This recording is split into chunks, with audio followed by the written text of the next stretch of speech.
ছিল কলেজের এক্সকারশন আর আমি চলে যাচ্ছি দীঘাতে।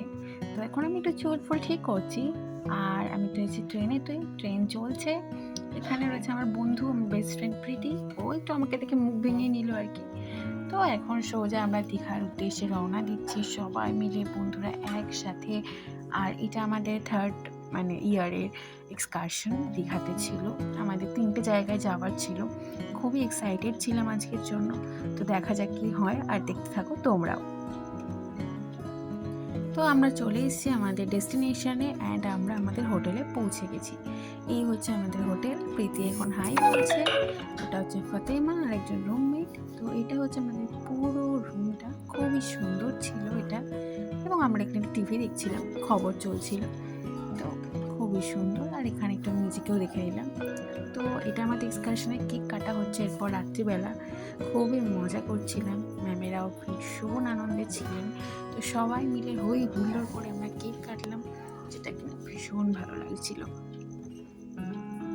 রাতটা তো এইভাবে কেটে গেল। তো তাড়াতাড়ি খেয়ে দিয়ে শুয়েও পড়েছিলাম। আর সকালবেলা বেরিয়ে পড়লাম তাড়াতাড়ি স্নান টান করে আমাদের ডেস্টিনেশনের উদ্দেশ্যে, দীঘা মোহনাতে। তো খুবই এক্সাইটেড ছিলাম আজকের দিনটার জন্য। চলে এসেছি দীঘা মোহনাতে।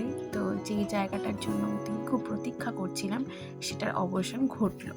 খুবই সুন্দর একটা জায়গা। সকালবেলায় পুরো আকাশটাকে দেখতে একটু বেগুনি আর গোলাপি গোলাপির সংমিশ্রণ লাগছিল। খুবই সুন্দর লাগছিল, চারপাশটা ঢেউয়ের গর্জন শোনা যাচ্ছিল। আর দূর দূরান্তে কোথাও কোনো মানুষ ছিল না, শুধু আমরাই ছিলাম, আমাদের এক্সকারশনের লোকজনরাই। আমি সবসময় একটু নিজের মতোই আনন্দ করতে ভালোবাসি, তাই এখানেও নিজের মতন একটু আনন্দ খুঁজে নেওয়ার চেষ্টা করছিলাম। বেশ ভালো লাগছিল নিজের মতন একটু সময়টাকে উপভোগ করতে। আর এই দীঘাকে দেখতে খুবই সুন্দর লাগছিল, খুবই মনোরম লাগছিল। মনে হচ্ছিল আর যেতেই ইচ্ছা করছে না, এখানেই থেকে যাই সারাটা দিন। এবার আমরা বেরিয়ে পড়লাম নেক্সট ডেস্টিনেশনের উদ্দেশ্যে, মানে বিচিত্রপুরে। চলে এলাম বিচিত্রপুরে। এবার আমরা যাচ্ছি বোটিং এর উদ্দেশ্যে।